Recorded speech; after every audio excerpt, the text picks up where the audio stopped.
Sir Renee दकात का किया है हमने। Okay, so good evening everyone.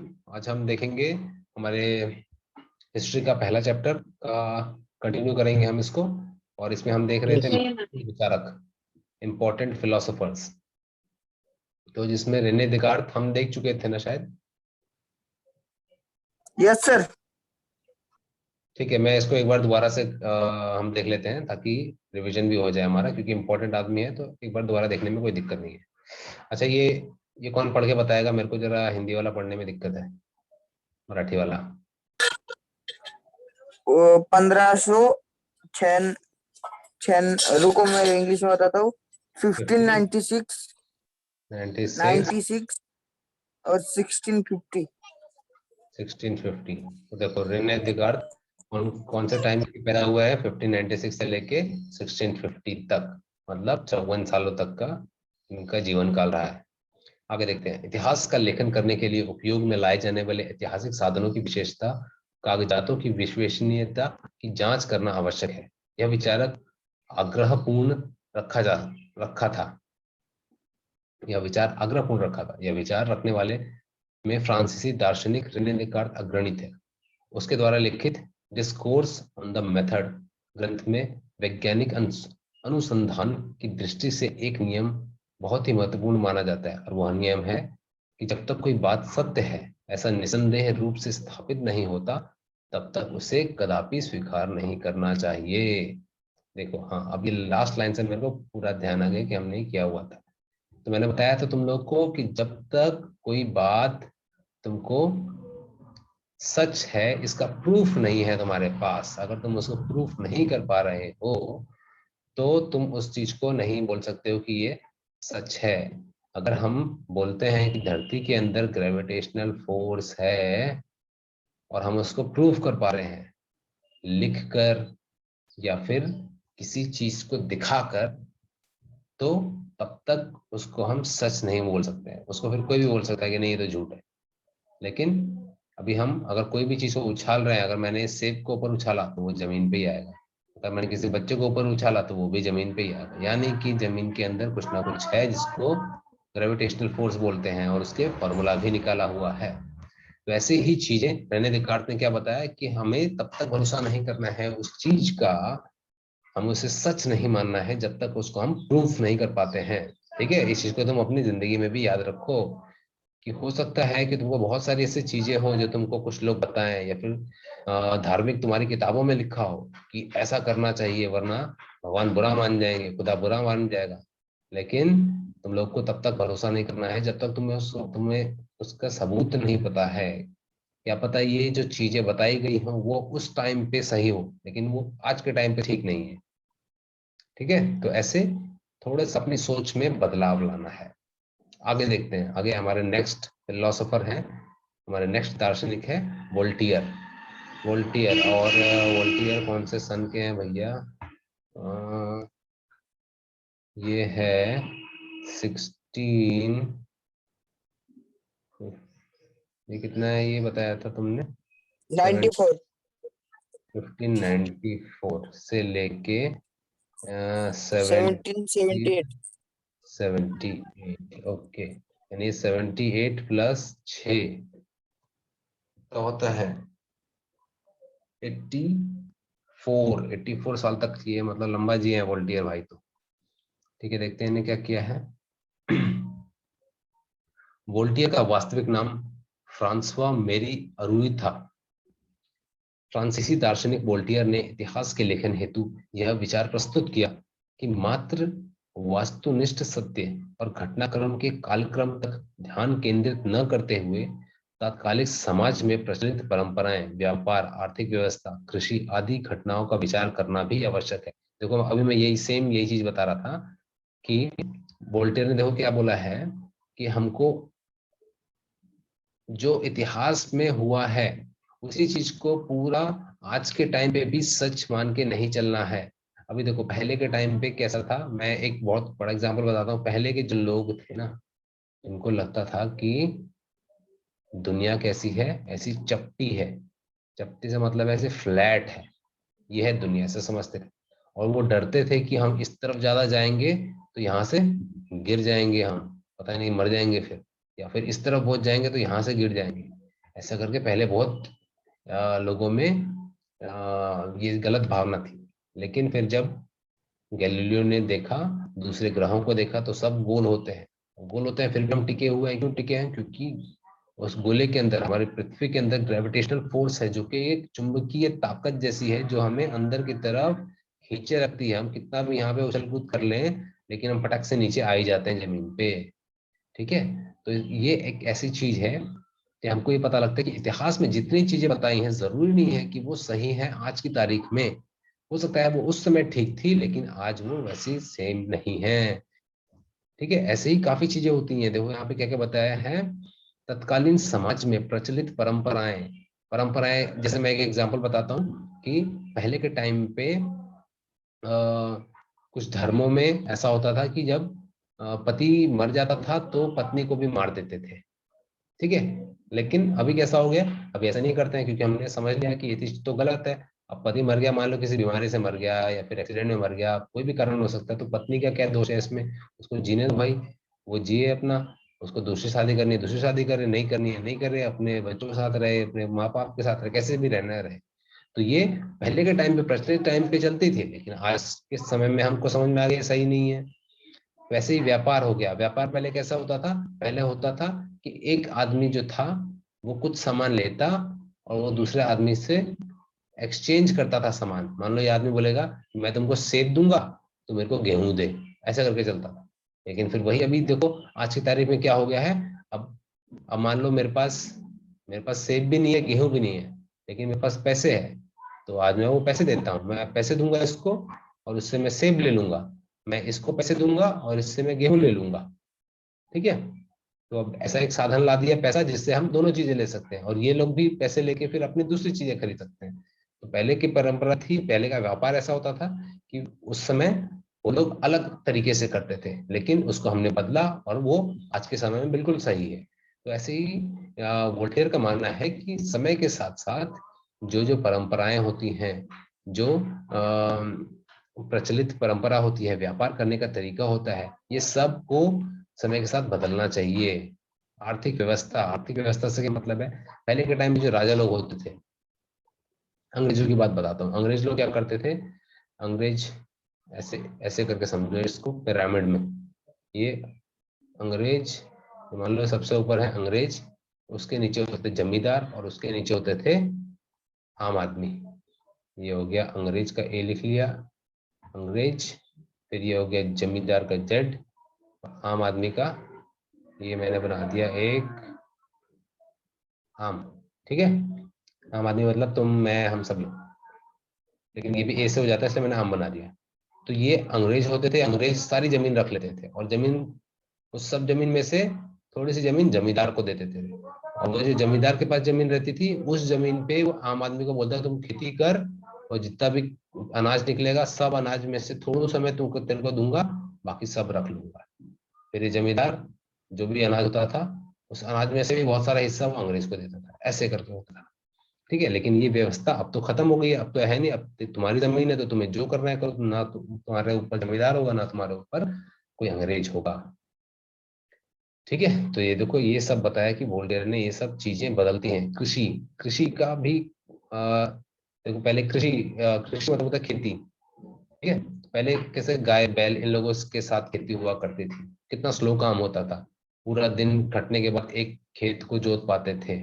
लेकिन अब देखो ट्रैक्टर आ गया है, अब बड़ी बड़ी मशीन आ गई हैं, 1 घंटे के अंदर पूरा 1 एकड़ पूरा निपटा लेते हैं, और उसमें बीज भी डाल देते हैं। ऐसी मशीन आ गई है कि कुत्ते भी चलो, बीज भी डालते चलो, पानी भी डालते चलो। तो ये सब समय के साथ बदलते गई हैं। अगर हम इतिहास के हिसाब से ही रह जाते तो हम आज भी वैसे ही रहते जैसा 2-3 हजार साल पहले थे। तो ये वोल्टेयर ने बताया था कि हमको समय के साथ साथ बदलते रहना है इन सब चीजों का, प्रचलित परंपराएं, व्यापार, आर्थिक व्यवस्था, कृषि, ये सब चीजें आदि। ठीक है, इन पे विचार करेंगे हमेशा। देखो आज भी ये बदल गए, लेकिन आज भी जरूरी नहीं है कि बिल्कुल जो हम कर रहे हैं बिल्कुल सही है, क्या पता इससे भी बेहतर तरीका हो सकता है इनको करने का। सभी को समझ में आ रहा है? सुशांत, अजीम, संदेश, Kartik? Yes sir. Yes yes sir. चलो आगे देखते हैं।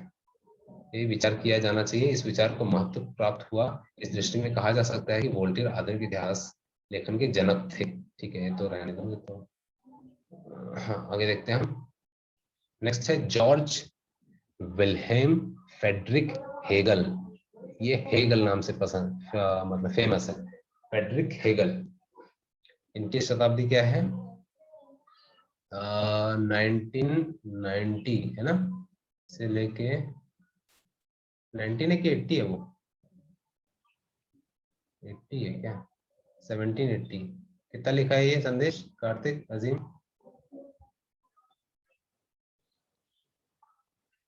1770 ते 1831। 70 से 1831, यानी कि 30 यहाँ के और 30 यहाँ के, 61 साल जिया है आदमी। ओके, ठीक है। तो हेगल, इनके बारे में पढ़ते हैं। इस जर्मनी दार्शनिक ने इस बात पर बल दिया कि ऐतिहासिक यथार्थ अथवा वास्तविकता को तर्कशुद्धता पद्धति द्वारा प्रस्तुत किया जाना चाहिए। इतिहास का घटनाक्रम प्रगति के चरणों को दर्शाता है। उसने यह प्रतिपादित किया कि इतिहास की प्रस्तुति अथवा संरचना में इतिहासकार को समय समय पर उपलब्ध होने वाले प्रमाणों के अनुसार बदलने जाना स्वाभाविक है। इसके इस विवेचन के परिणाम स्वरूप अनेक दार्शनिकों को यह विश्वास हुआ कि यद्यपि इतिहास की अध्ययन पद्धति विज्ञान की पद्धतियों की तुलना में भिन्न है, फिर भी उसकी गुणवत्ता कम नहीं है। हेगल के व्याख्यानों और लेखों का संकलन इंसाइक्लोपीडिया ऑफ फिलोसॉफिकल साइंस नामक ग्रंथ में प्राप्त है। हेगल द्वारा लिखित रीजन इन हिस्ट्री पुस्तक चर्चित है। देखो, इसमें काफी सारे इंपॉर्टेंट चीजें बुक में बता दी। सबसे पहले तो इनकी बुक का नाम देखो, reason in history. Reason in history.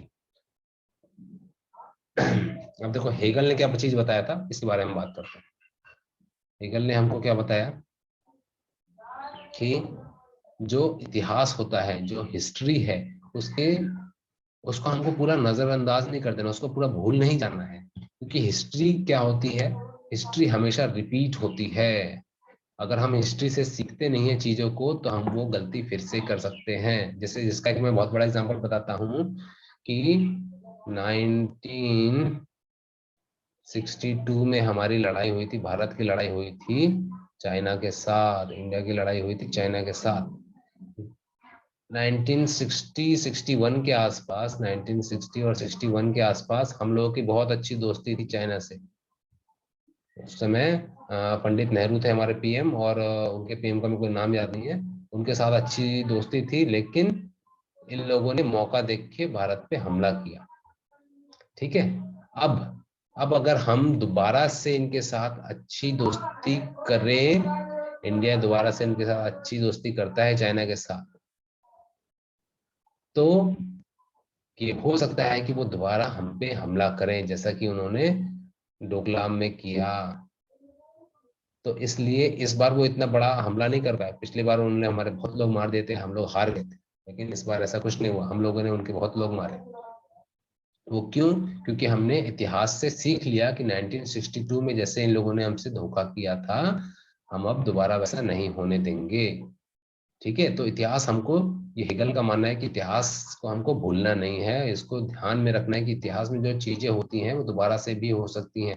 इसलिए हमें उसको पढ़ना चाहिए, उसको समझना चाहिए, और उसके हिसाब से और आज के हिसाब से दोनों का तालमेल बनाते हुए हमको अपने काम करने चाहिए। भारत भी अभी ऐसे ही करता है। जिन देशों के साथ हमारी पहले की कुछ गड़बड़ी हुई है, उन देशों के साथ एकदम संभाल के चलता है। जैसे जिसमें चाइना हो गया, पाकिस्तान हो गया, और भी काफी देश हो गए जिनके साथ पहले गड़बड़ थी। तुर्की हो गया, जिसमें मलेशिया हो गया। ये ऐसी कंट्रीज हैं जिनके साथ एकदम संभाल संभाल के काम करना पड़ता है भारत को। क्यों? क्योंकि भारत इतिहास को अपने ध्यान में रखता है। ठीक है, इससे इतिहास को ध्यान में रख के अपने काम को करना, ये तुम्हारे काम में एक पॉजिटिव पॉइंट लाता है, उसको अच्छा ही बनाता है। चलो इसका मैं एक एग्जांपल तुमको बताता हूँ कि जैसे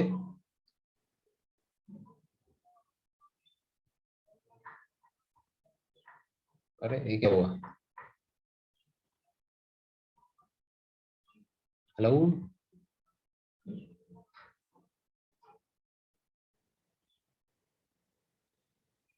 हेलो हेलो, संदेश कार्तिक, आवाज आ रही है कि नहीं मेरी? चलो इसका एक एग्जांपल देख लेते हैं। तो चलो आगे क्या देखते हैं।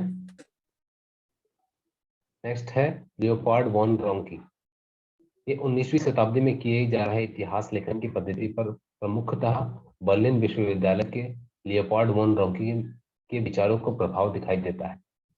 उसने बताया कि इतिहास विषय के अनुसंधान में विश्लेषणात्मक पद्धति किस प्रकार की होनी चाहिए। मूल दस्तावेज के आधार पर प्राप्त जानकारी सबसे अधिक महत्वपूर्ण होती है, इस बात पर उसने बल दिया। साथ ही उसने यह भी स्पष्ट किया कि ऐतिहासिक घटनाओं से संबंधित सभी प्रकार के कागजों एवं दस्तावेजों को कसकर खोज करना अत्यंत महत्वपूर्ण है। इस पद्धति द्वारा ऐतिहासिक सत्य पहुंचा संभव है, यह विश्वास उसने व्यक्त किया। उसने इतिहास के लेखन में काल्पनिकता के उपयोग किए जाने की कड़ी आलोचना की। उसने विश्व के इतिहास की प्रस्तुति अथवा संरचना पर बल दिया। उसके विविध लेखों का संकलन the theory and practice of history और the secret of world history ग्रंथों में प्राप्त है। तो इन आदमी ने क्या किया था, लियोपोल्ड वॉन रोंकी ने, इन्होंने बताया कि हमें जितनी भी चीजें हैं जो हम हमारे पास हैं, मान लो वाकड़ के बारे में हमारे पास आज की तारीख में जितनी भी जानकारी है, हमें उस जानकारी से ज्यादा और भी खोजना चाहिए।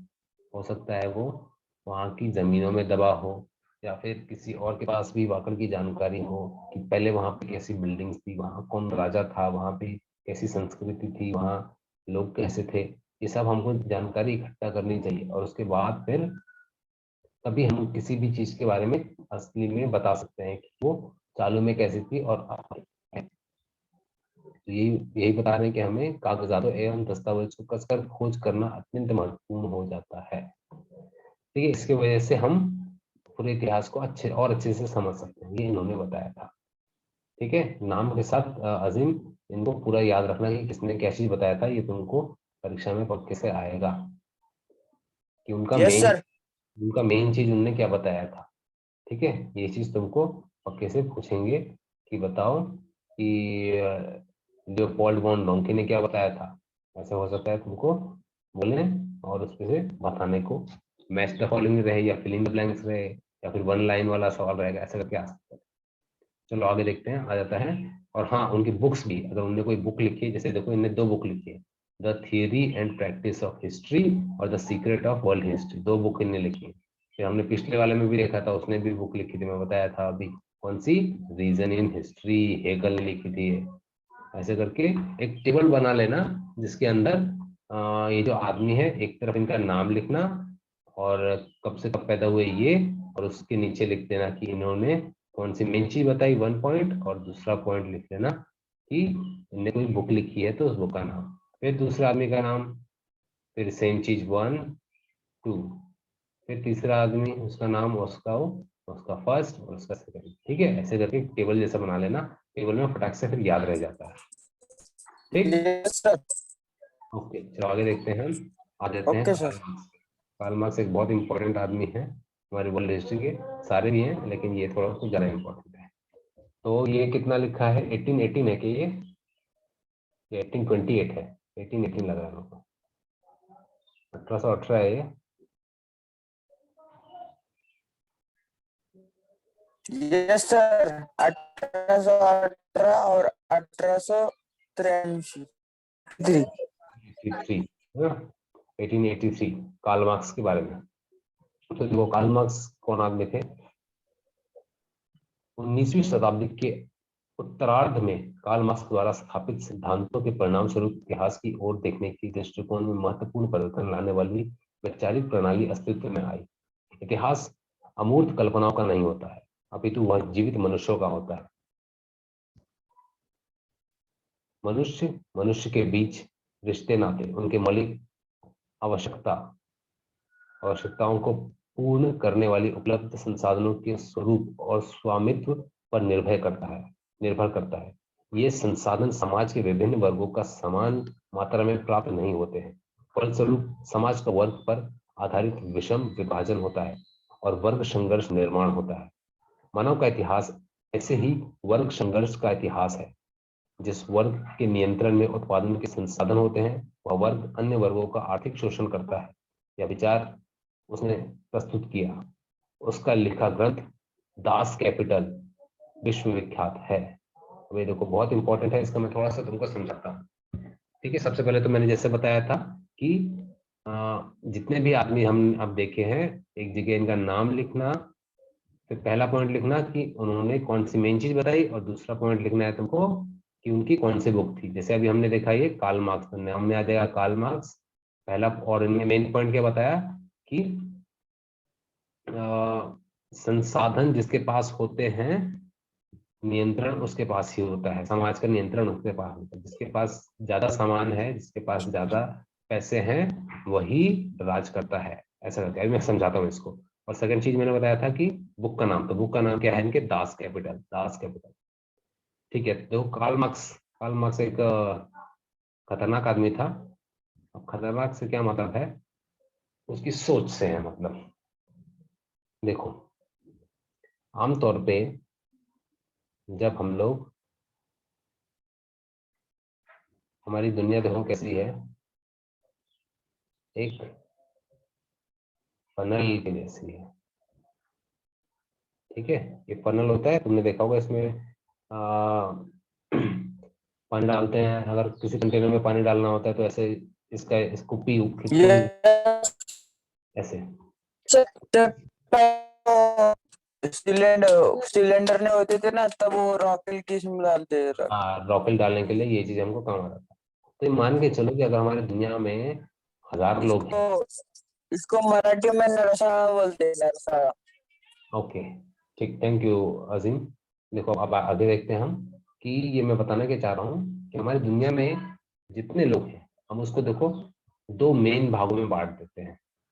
इसमें से यहाँ पे आ जाएंगे ये इतना जो हिस्सा मैं बता रहा हूँ, इतना हिस्सा जो है, इस हिस्से में हमारी ज्यादातर जनसंख्या है। ये पूरा यहाँ से लेके यहाँ तक हमारी जनसंख्या है।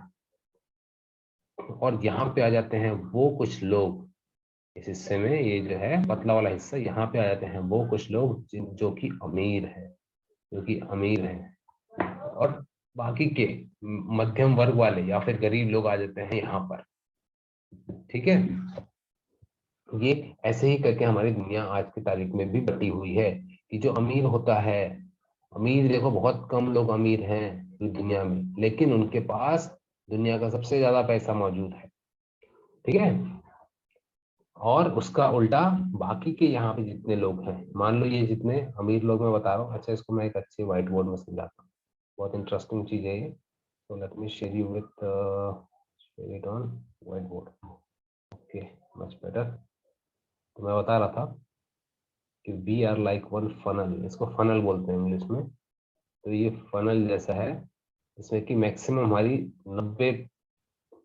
99% की जनसंख्या है जो वो इतने हिस्से में है, और ये है 1% की जनसंख्या जो कि इतने में है। और जबकि ये हमारी होगी पॉपुलेशन। और लेकिन अगर पैसों की बात करें या फिर साधनों की, तो ये जो नीचे के 1% है इनके पास है दुनिया का 99% पैसा। और ये जो ऊपर के हैं, ये फटे हाल वाले लोग, तुम मैं सब हम सब लोग, हमारे पास दुनिया का बस 1% पैसा है। ठीक है, तो अब कार्ल मार्क्स क्या बोलते हैं? कार्ल मार्क्स बोलते हैं कि ऐसा नहीं होना चाहिए। कार्ल मार्क्स बोलते हैं भैया ऐसा नहीं होना चाहिए। ये जो 99% पैसा है इन 1% लोगों के पास, इस 99% पैसे को बांटो ये ऊपर वाले लोगों को। ठीक है, कार्ल मार्क्स का ये बोलना है कि अगर तुम्हारे पास संसाधन ज्यादा हैं, अगर किसी के पास संसाधन ज्यादा है तो उसको ले लेना चाहिए और उसको दे देना चाहिए किनको, जिनके पास संसाधन कम है। ये है कार्ल मार्क्स का कहना। समझ में आ रहा है क्या मैं बता रहा हूँ? हाँ सर। Yes sir. इसके रिलेटेड ही हमने, जब मैं वहां पे आया था तो हमने डिस्कशन भी किया था। इसको ध्यान है? क्या सर? जब मैं उधर आया था तुम्हारे घर पे, तो हमने इसके बारे में ही, ऐसा ही कुछ हमने बात भी किया था कि अगर कोई आदमी अमीरों को लूट कर गरीबों में बांट रहा है तो क्या वो सही है? हाँ सर। हाँ सर। नहीं मतलब सही है वो कि अमीरों को लूट के गरीब में बांट? Good mark robin robin. हाँ, तो ये रॉबिनहुड कर रहा था। कार्ल मार्क्स वैसे ही कुछ बताता है कि जितने भी बिजनेसमैन हैं, मान लो अंबानी के पास 1 लाख करोड़ रुपए है, 1 लाख करोड़ रुपए है अंबानी के पास, तो कार्ल मार्क्स बोलता है भैया बाकी के जितने लोग हैं उनके पास तो दिन भर का 100 रुपए भी नहीं आता है, तो तू तेरे 1 लाख करोड़ को बांट इन सब लोगों में। यह है कार्ल मार्क्स का कहना। ठीक है, ऐसा करके उसने बोला। और आज भी बहुत लोग हैं जो बोलते हैं कि कार्ल मार्क्स सही बोलता है। सर है कि जो वो अमीर, ऐसा निकाला जाए, अगर सर, हाँ अगर बोलो। सर वो बांटता रहेगा तो जो ये गरीब लोग हैं उनमें प्रेरणा ही नहीं आएगी कि हम भी उन अमीरों की तरह बने। हाँ वही, लेकिन इसी चीज को बहुत लोग सही भी मानते हैं। अभी अपनी अपनी सोच पे आ गया कि तुम कहाँ सोचते हो। ठीक है, बहुत सारे लोग तुमको बोलेंगे कार्ल मार्क्स सही बोल रहा था। जैसे कि मैं अगर तुमको बताऊं तो बंगाल की जो ये, बंगाल की आज के टाइम पे कौन है, किसी को पता है बंगाल के सीएम का नाम? वेस्ट बंगाल। सुषमा स्वराज। सर नहीं, ये ममता बनर्जी। ममता बनर्जी। ममता बनर्जी। ममता बनर्जी इसकी जो कार्ल मार्क्स है इसकी बहुत बड़ी फॉलोअर है, बहुत मानती है इस आदमी को, कार्ल मार्क्स को। बोलती है कि जितना भी सामान है वो सब गरीबों में बांट देना चाहिए। इसके वजह से एक कहानी बताता हूँ, मैं कहानी नहीं असलियत बताता हूँ, कि जब ये ममता बनर्जी थी, मतलब 10 साल से है ये बंगाल में, तो जो टाटा थे, रतन टाटा, ठीक है, रतन टाटा थे, उन्होंने एक कार निकाली थी नैनो। देखिए किसी ने नैनो कार? देखिए, यस सर। एक छोटी सी कार है, बहुत सस्ती, 1.5 लाख की आती है। ठीक है, ऐसी छोटी सी कार भारत में ये सबसे पहले निकालना चाहते थे। अब कोई भी देखो, टाटा का नाम ना कहीं पे भी जुड़ जाता है ना तो वो उस जगह को एकदम अमीर बना देते हैं। उस जगह को, मैं जगह की बात कर रहा हूँ, उस जगह को, उसका विकास हो जाता है। अमीर से मतलब मेरा उस जगह का विकास होता है, वहाँ के लोगों को आमदनी मिलती है, नौकरी मिलती है, उनका रहन सहन बदलता है, रोडें बन जाती हैं, बिजली आती है। तो ये जो थे रतन टाटा, इन्होंने बोला कि इसको बोला, इसको ममता बनर्जी जी को बोला कि, इन्होंने कहा कि मैं आपके बंगाल में एक नैनो का प्रोजेक्ट खोलना चाहता हूँ, टाटा नैनो में आपकी बंगाल में बनाऊंगा और फिर पूरे भारत में इसको बेचूंगा, तो आप मेरे को जमीन दोगे क्या? ऐसा करके इसने बोला, मैं आपके बंगाल में यहाँ पे करूंगा और पूरे फिर देश में बेचूंगा, उसको जमीन चाहिए, आप मुझको जमीन दोगे क्या? तो फ्री में नहीं मांग रहे थे, वो पैसे देते हो बराबर, लेकिन कैसे यहाँ से खरीद के बेचने में आसानी हो रही थी। लेकिन जैसा मैंने तुमको बताया कि जो ममता बनर्जी थी, ये थी कार्ल मार्क्स की को मानने वाली, कार्ल मार्क्स को मानने वाली थी। और कार्ल मार्क्स का मानना है कि जितने भी उद्योगपति होते हैं, जैसे कि रतन टाटा एक उद्योगपति है, इनका एक उद्योग है, टाटा नाम का उद्योग है, बिजनेस है, इंडस्ट्री है। तो ये जो कार्ल मार्क्स है ये इंडस्ट्रियों को नफरत करता है। कार्ल, इसका मानना है कि इंडस्ट्रियल्स जो होते हैं, इंडस्ट्रियलिस्ट, उन लोगों से सब पैसा लेके गरीबों में बांट देना चाहिए, ये इसका मानना है। तो अब ये रतन टाटा ने इतनी मेहनत से जो किया है वो तो ये ऐसे फ्री में तो नहीं देंगे, तो फिर ये जो थी ममता बनर्जी ने बोला कि नहीं, मैं बंगाल में तुमको ये प्लांट नहीं लगाने दूंगी, ये कंपनी टाटा नैनो बनाने वाले नहीं खोलने दूंगी यहाँ पे। फिर उसने मना कर दिया और फिर वो जाके खोला गया इधर गुजरात में। यहाँ पे गुजरात में फिर वो टाटा नैनो का प्रोजेक्ट खोला गया। और आज तुम देख लोगे, कंपेयर करके देख सकते हो कि गुजरात आगे है कि वेस्ट बंगाल। गुजरात बहुत आगे है वेस्ट बंगाल से। यस ठीक है। सर, गुजरात बहुत आगे है। हाँ, तो मैं तुमको यही बताना चाह रहा हूँ कि कैसे अपनी सोच। अब ममता बनर्जी देखो एक चीफ मिनिस्टर है, तो उसकी सोच बहुत मायने रखती है। क्यों? क्योंकि वो जो फैसला करेगी वो पूरे स्टेट के लोगों को झेलना पड़ेगा। अब वो अच्छा फैसला है या बुरा फैसला है, अब ये उस पर डिपेंड करता है। लेकिन उसने वो फैसला बिल्कुल गलत लिया। वहां से उस एक फैसले की वजह से यहाँ पे लाखों लोगों को जो नौकरी मिल सकती थी, वो नौकरी अब गुजरात के लोगों को मिली, वहां के लोगों ने विकास किया। अब इसको रतन टाटा को तो कुछ फर्क नहीं पड़ा होगा, अब उसको उधर लगाना था, उसने उधर लगाया, उसको तो फर्क नहीं पड़ा। लेकिन यहाँ के लोगों का बहुत नुकसान और यहाँ का फायदा हुआ। तो कहने का मतलब है कि कैसे एक आदमी की सोच पूरे समाज को बदल सकती है। वैसे ही जैसे कार्ल मार्क्स ने अभी यहाँ पर हमको बताया था, कार्ल मार्क्स और इन लोगों ने ये सब सोचना बताया। अब इन्होंने ये नहीं बताया कि जो मैं बोल रहा हूँ वही वही सच है। अब इन्होंने ये एक सोच समाज में डाल दी। अब तुम इस पे विचार करो, तुम इस पे सोचो, तुम्हारा क्या दिमाग लगता है। अब जैसे ममता बनर्जी मान गई कि हाँ भाई बिल्कुल सही बोला था उसने, कार्ल मार्क्स ने, और हम लोग को भी वैसे ही होना चाहिए, इंडस्ट्रियलिस्ट को हमारे इधर आना ही नहीं देना चाहिए। ठीक है। जो कार्ल मार्क्स की सोच रखते हैं, कार्ल मार्क्स वाली सोच रखते हैं, उनको बोला जाता है कम्युनिस्ट। कम्युनिस्ट। ठीक है, समझ में आया? हाँ सर। जो कार्ल यस मार्क्स सर। सोच रखते हैं उनको बोलते हैं कम्युनिस्ट। मतलब कम्युनिस्ट कौन लोग होते हैं? जो चाहते हैं कि अमीरों से पैसा लिया जाए और गरीबों को दिया जाए। ये जो कि सर मगर जो जो गरीब जो सर जो अमीर है वो पहले उसने भी हमारी जैसी परिस्थिति उठाई होगी, हाँ बिल्कुल, इसके लिए मुझे ये बिल्कुल भी सही नहीं ये नहीं लगता। सोचा उन्होंने। ये सोच मुझे इसकी वजह से बिल्कुल ठीक नहीं लगती है, कम्युनिस्ट सोच। ये ये लोग सर कैसे वो ना। थोड़ी पैदा होते ही अमीर बन गए।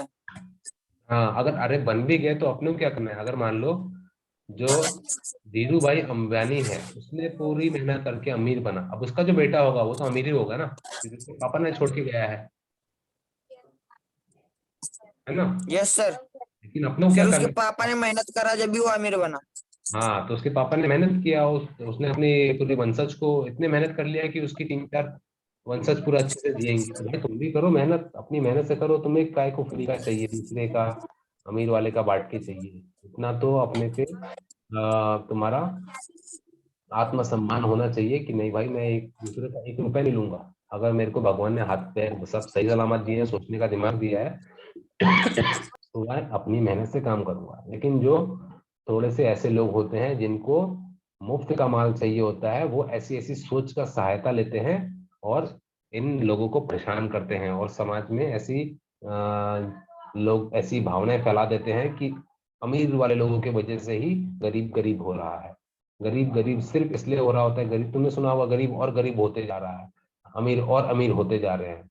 भाई वो ऐसे नहीं हो रहे हैं, या फिर गरीब इसलिए गरीब नहीं हो रहा है, वो अमीर की वजह से गरीब नहीं हो रहा है। गरीब गरीब हो रहा होता है क्योंकि वो आगे बढ़ने के बारे में सोच ही नहीं रहा होता है। वो फ्री फंड का सोच रहा होता है कि मुझे फ्री से यहाँ से राशन मिल जाए, यहाँ से मुझे पैसा मिल जाए, मोदी ये